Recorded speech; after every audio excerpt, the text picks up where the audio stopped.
오늘은 지금 같이 읽으신 잃은 아들의 비유를 함께 나눠보고자 합니다. 이 이야기는 교회를 다니시는 분이라면 다 한 번 정도는 들어보신 이야기일 거예요. 유명한 이야기죠. 두 아들이 있었는데 큰 아들은 아빠 말에 순종하고 둘째 아들은 이제 아빠한테 내 재산을 달라 해서 갔는데 가서 먼 나라에 가서 그 재산을 다 탕진하고 완전히 동물이 먹는 그런 열매, 쥐염 열매를 먹다가 아버지 생각이 나서 고민하다가 돌아온 스토리죠. 근데 그때 돌아왔을 때 아빠는 너무 기뻐하셨고, 근데 옆에 있던 형은 굉장히 화를 냈다. 그런 이야기예요. 이 이야기에서 하나님의 사랑을 생각해 보고자 합니다. 이 아버지 하나님께 두 아들이 있어요. 두 아들은 아마 하나님의 자녀된 우리라고 할 수 있을 거예요.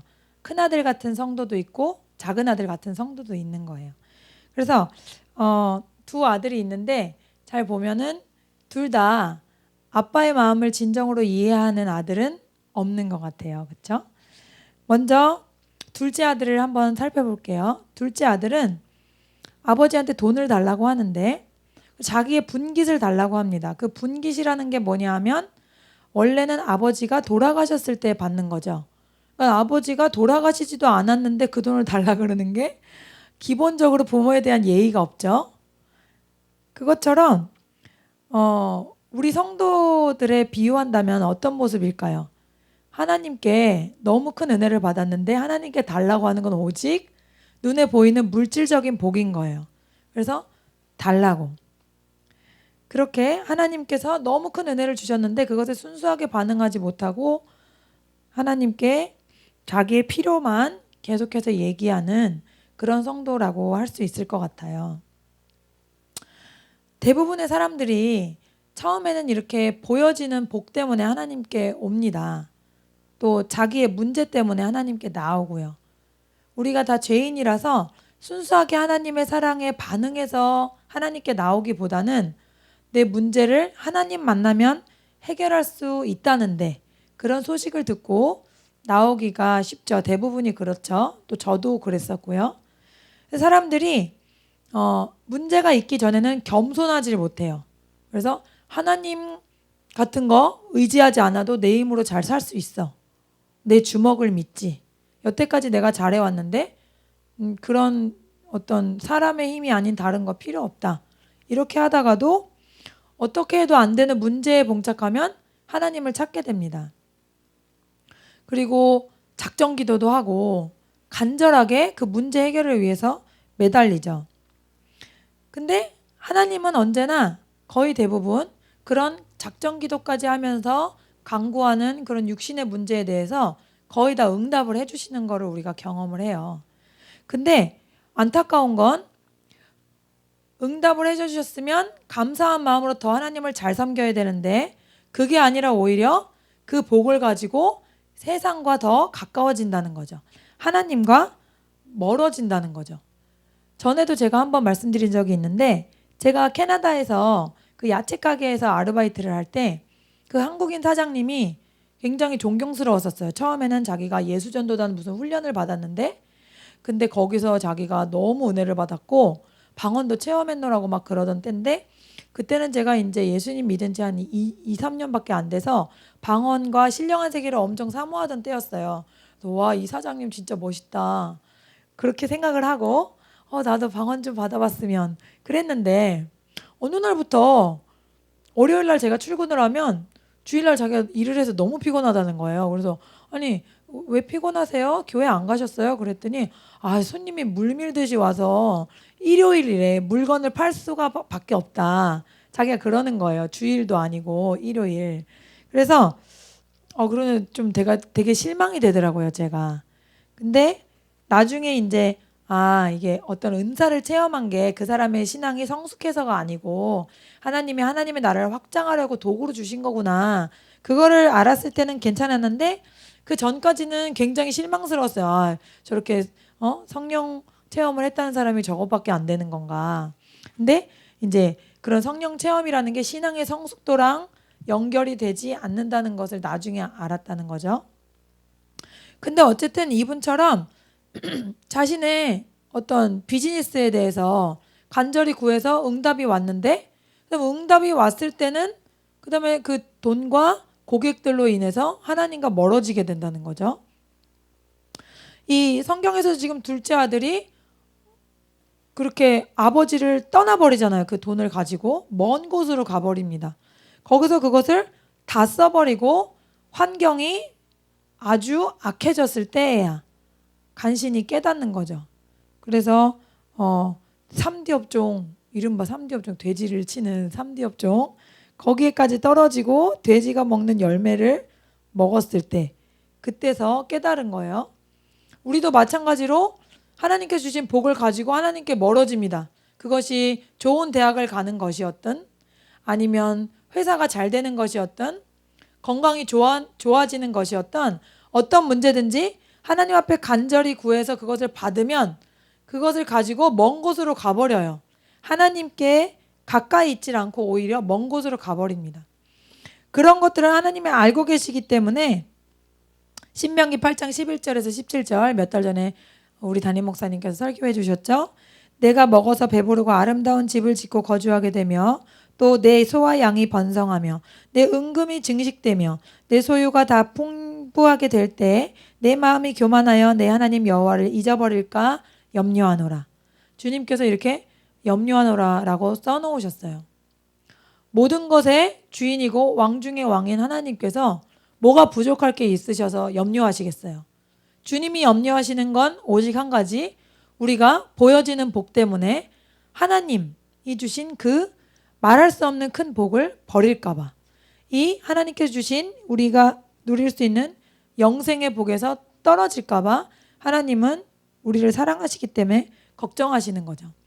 그래서 성경에서 분명히 이 복의 기준을 세워놓은 것이 하나님의 분명한 뜻인 것 같아요. 하나님은 항상 영의 복, 혼의 복, 육의 복을 순서대로 받으라고 말씀을 하셨어요. 요한삼서 1장 2절에 사랑하는 자여 내 영혼이 잘됨과 같이 내가 범사에 잘되고 강건하기를 간구하노라. 내 영혼이 먼저 잘되고 그 다음 범사에 잘되고 강건하라, 이렇게 말씀하셨고, 마태복음 6장 33절에 먼저 그의 나라와 의를 구하라. 그리하면 이 모든 것을 너에게 더하시리라. 그의 나라와 의, 하나님의 나라를 먼저 구하라는 거죠. 누가복음 12장 27절에서 29절에 들의 백합화를 생각하여 보라. 실로 만들지 않고 짜지도 아니하느니라. 그러나 내가 너에게 말하노니 솔로몬의 모든 영광으로도 입은 것이 이 꽃 하나만큼 훌륭하지 못하였느니라. 오늘 있다가 내일 아궁이에 던져지는 들풀도 하나님이 이렇게 입히시거든 하물며 너희일까 보냐. 믿음이 작은 자들아, 너희는 무엇을 먹을까 무엇을 마실까 하여 구하지 말며 근심하지도 말며 근심하지 말라, 이렇게 말씀하셨어요. 이렇게 하나님께서는 영의 복을 먼저 받으라고 말씀하셨습니다. 사람에게 가장 중요한 것은 하나님과 사랑의 교제, 영의 복을 먼저 받는 것입니다. 그런데도 우리가 간구하면 하나님은 좋으신 분이기 때문에 먼저 문제들을 해결해 주실 수가 있어요. 나는 살아있는 하나님이다, 너의 기도를 듣는 살아있는 신이다, 이렇게 하나님을 증거해 주시기 위해서 기도들을 응답해 주십니다. 그런데 그것을 우리가 감사하지 못하고 오히려 잘못된 방향으로 죄에 빠져버린다는 거죠. 하나님을 떠나는 것을 택해버린다는 거죠. 또한 우리도 전도하다 보면 어느새 이렇게 보여지는 세계의 복을 강조하게 될 때가 있어요. 왜냐하면 불신자들은 영의 세계에 대해서 관심이 없고 또 이해를 잘 못하기 때문에 보여지고 만져지는 세계에 대해서 우리가 먼저 얘기를 할 때가 있는데, 우리도 좀 전도할 때 그런 부분을 조심해야 될 것 같아요. 전도할 때 하나님 믿으면 건강해진다, 하나님 믿으면 돈도 잘 번다, 하나님 믿으면 좋은 대학도 갈 수 있다, 이렇게 말할 수 있지만, 그것도 사실이지만 하나님에 대해서 먼저 전해야 하는 것은 그런 어떤 육신적인 세계의 복이 아닌 영의 세계의 복이어야 한다는 거죠. 영이 하나님께 속하고 예수 그리스도의 생명 가운데 우리가 평안을 누리고 영생을 누리고 변화를 경험하는 그것을 먼저 이야기해줘야 한다는 것입니다. 그래서 우리가 그렇게 육신의 복만 먼저 전해버리는 것은 그 불신자들 앞에서 예수 그리스도의 생명을 너무나 터무니없이 싸구려 물건으로 가격을 책정하는 것이 되는 것 같아요. 그래서 우리가 주의해야 할 것 같습니다. 우리가 육신의 문제를 해결하기 위해서는 작정 기도도 하고 사람들에게 기도도 부탁하고 여러 가지로 애씁니다. 하나님께 정말로 간절히 간구하죠. 그런데 어떤 사람이 하나님과의 교제를 위해서 하나님의 사랑에 진심으로 사랑으로 보답할 수 있기 위해서 그렇게 간절하게 기도하는 것은 별로 못 본 것 같아요. 예. 그런데 하나님께서 우리를 창조하신 이유와 목적을 깨달아야 합니다. 아담과 하와를 처음 창조하셨을 때 어떻게 하셨죠? 함께 산책하시며 거니시며 대화하시고 사랑을 나누셨어요. 하나님은 우리를 그런 존재로 지으셨거든요. 근데 우리가 하나님이 우리를 창조한 본연의 뜻은 알지 못하고 자꾸만 우리의 육체의 소원과 그 뜻을 원하고 구하려고 한다는 거죠. 둘째 아들이 하나님 앞에 아버지 앞에 돌아왔을 때 두 번이나 이 똑같은 말을 했어요. 내가 하늘과 아버지께 죄를 지었사오니 지금부터는 아버지의 아들이라 일컬음을 감당하지 못하겠나이다. 이렇게 말했어요. 두 번이나 말했는데 이것이 무슨 뜻일까요? 어느 순간 우리가 문제가 있을 때만 하나님을 찾는 내 모습을 발견하는 거예요. 그래서 이런 생각이 들면 너무 죄송하고 나 같은 사람이 다시 하나님께 구할 자격이 있나? 그렇게 해도 되나? 그렇지만 하나님은 어떻게 하실까요? 이 말씀에서 알 수 있듯이 이 아들이 오는 길에 벌써 나와 계셨어요. 나와 있는 정도가 아닌 새 신발과 새 옷과 또 살찐 송아지를 금반지를 준비하시고 파티를 열었다는 거죠. 그래서 하나님의 은혜는 우리에게 이와 같은 것이다. 우리가 무엇을 잘해서 순종해서 좋은 모습을 보여드려서 하나님께서 우리에게 은혜를 베푸시는 것이 아니고 그냥 우리는 부족하고 불순종하고 슬쩍슬쩍 죄와 타협할 때도 많이 있지만 하나님은 언제나 돌아오기만 하면 하나님과의 관계가 회복되기만 하면 그것으로 만족하신다는 거예요. 그 전에 어떤 일도 우리에게 왜 그랬냐? 너는 왜 그 모양이냐? 묻지 않으신다는 겁니다. 그래서 하나님의 사랑이 이렇게 조건이 없고 아무것도 우리에게 묻지 않으시는 그 사랑이라는 것을 우리가 항상 기억해야 합니다. 왜냐하면 이것을 기억하지 못하면 우리가 죄와 타협할 때마다 넘어질 때마다 내 스스로 나를 정죄하게 돼요. 내가 이렇게 잘못을 했는데 하나님이라도 나를 용서하지 못하실 거야. 저도 그런 생각이 든 적이 많이 있거든요. 내가 막 절대로 그러지 말아야지 하고서 또 실수로 우발적으로 넘어졌을 때 하나님 정말 제가 하나님이라도 저 같은 애는 화가 나실 것 같아요 하면서 그 죄송하다는 입장을 어떻게 표현하냐면 기도를 안 해버려. 그냥 하나님과 관계가 깨져버려. 너무 부끄러워서 하나님께 기도하는 것조차도 너무 염치 없는 것 같아. 그런데 그게 아니라는 거죠. 하나님은 길목까지 와서 기다리는 아버지처럼 어서 내가 그 죄를 버리고 주님 앞에 나오기만을 바라고 계신다는 거예요. 평범한 아버지라면 만약에 이 둘째 아들이 돌아왔을 때 네가 사람이냐? 말이라도 사람이면 그 돈 다 쓰고 올 생각이 나냐? 뭐 이렇게라도 말할 수 있겠죠. 행동은 반겨주셨을지라도. 그러나 우리 하늘 아버지는 절대로 그런 분이 아니라는 거예요. 우리가 어떤 받을 가치가 있어서 하나님의 사랑을 받는 것이 아니라는 것을 꼭 기억해야 합니다. 그리고 하나님께서 언제나 우리가 죄 가운데 숨어 있지 않고 교제가 끊어진 채로 낙심해 있지 않고 하나님께 돌아오기만을 간절히 기다리신다는 것을 우리가 알아야 합니다. 마지막으로 큰아들의 모습을 살펴보고자 해요. 큰아들의 모습은 뭐죠? 둘째 아들이 돌아왔는데 기쁘지가 않아. 예. 이 모습은 뭐냐면 세상 즐거움에 빠져 있다가 죄를 많이 짓고 회개하고 돌아온 영혼들을 향해서 이건 불공평해 라고 생각하는 교회 잘 다니고 하나님 잘 섬긴다는 성도들을 이야기하는 것 같아요. 나는 교회 한 번도 안 빠졌는데, 나는 저 사람보다 봉사를 많이 하는데, 난 더 많이 섬겼는데, 쟤는 항상 죄 짓고 다니다가 간신히 교회 주일날이나 나오잖아. 하나님 앞에서는 분명히 내가 더 우등할 텐데, 그렇게 생각하는 부분이 우리에게 있다는 거죠. 그러나 이 이야기에서 알 수 있듯이 이 사람이 지금 하나님 앞에, 아버지 앞에 불공평하다고 말했죠. 실제로 하나님의 사랑은 불공평합니다. 죄의 대가대로 공평하게 대가를 치르게 하시는 게 아니에요. 하나님 안에 있으면 그냥 다 오케이로 받아주시는 거예요. 제일 손해보는 분은 누구죠? 하나님이라는 거죠. 이 큰아들은 자기가 어떻게 용납받았는지 그 사랑을 이해하지 못하고, 자기가 얼마나 하나님의 큰 은혜 가운데 사는지, 호의 가운데 사는지 그 사랑과 은혜를 이해하지 못하고, 그 안에 살면 너무 감사하고 기쁜 것인데 그 사랑을 기억하지 못하고 밖에 나갔다 돌아온 사람의 행위를 보는 거죠. 그것은 반대로 자신의 행위는 거룩하고 값어치 있고 하나님이 받으실 만하다고 생각하는 거라고 할 수 있겠죠. 무슨 뜻이냐 하면 인간의 행위로 하는 어떠한 것도 하나님께는 받아들여질 만한 것이 없다는 거예요. 내가 얼마나 많은 봉사를 했던, 얼마나 많은 섬김을 했던, 그것이 나에게서 나온 봉사와 섬김이라면, 행위들이라면 하나님께서 거기에서 가져갈 것이 아무것도 없다는 것이죠. 그것은 다 배설물과 같은 것입니다.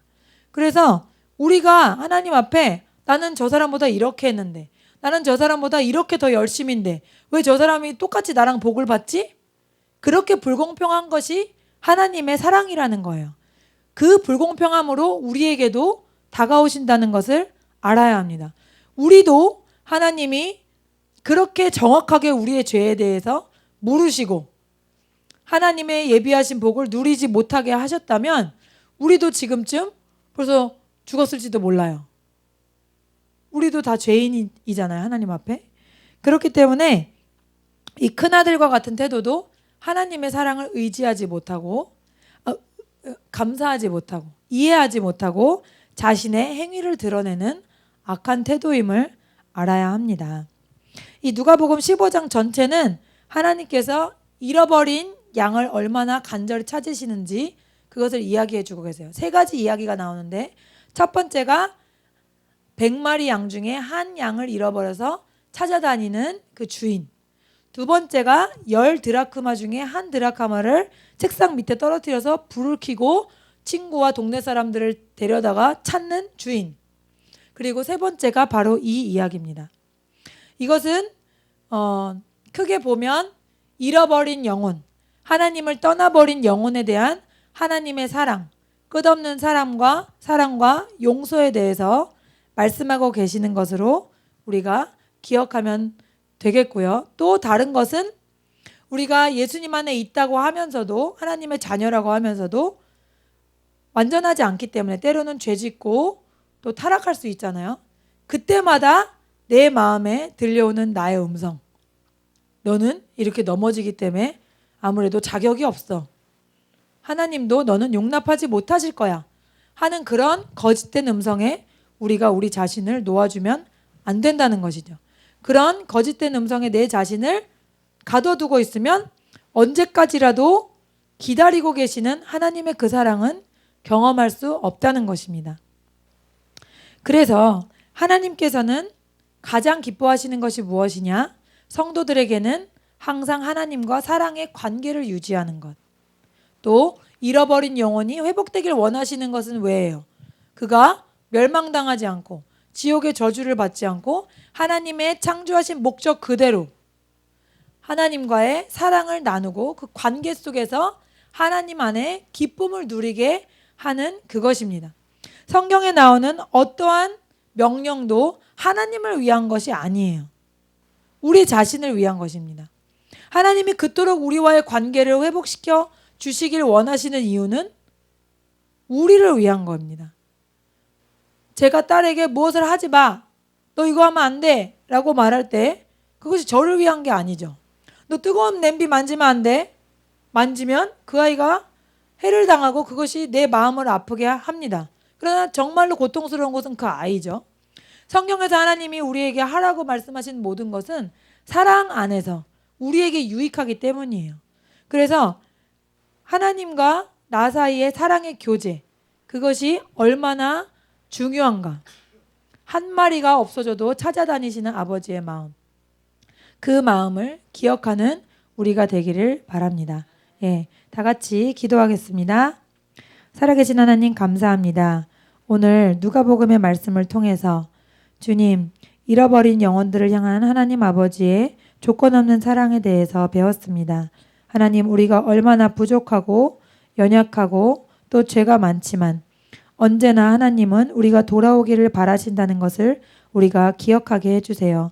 또한 큰 형처럼 다른 사람을 정죄하거나 판단하지 않고 값없이 주시는 우리에게 향하신 그 은혜로 인해서 감사하며 잃어버린 영혼들을 향한 하나님의 아버지의 마음으로 찾아다니며 전도하며 섬길 수 있는 우리의 삶이 되도록 주님 축복해 주세요. 이 모든 말씀 주 예수 그리스도 이름으로 기도했습니다. 아멘.